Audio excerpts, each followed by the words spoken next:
趣談廣州話，一齊出發下，歡迎收睇今期嘅趣談廣州話。嗱，花姐話下，尋晚喺屋企食飯嗰陣啊，對面樓咧就喺度鬧仔啊。佢話不知幾應聲啊，句句都聽得真真切切啊，明明白白。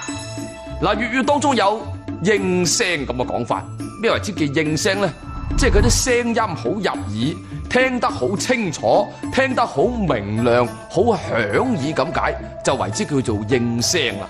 嗱，我哋有應景有應節咁嘅講法。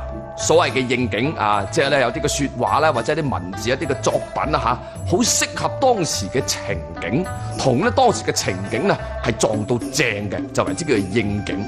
咁啊應節亦都係啦即係話咧食一啲嘅食物啦，或者做一啲嘅咁樣嘅禮節嘅習俗咧，係同嗰個時節咧係啱啱撞到正，好適合嘅，就為之叫做應節啦。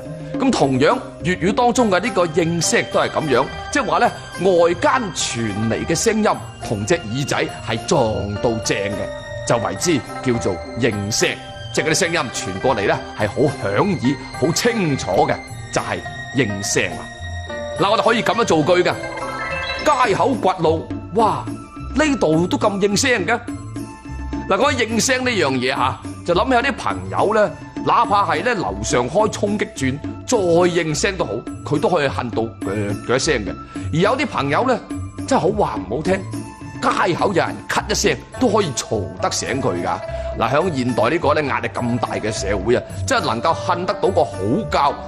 就算係天塌落嚟都可以恨到腳腳聲嗰啲咧，真係好令人羨慕噶。趣談廣州話，一齊出發下，我哋下期再一齊趣翻下。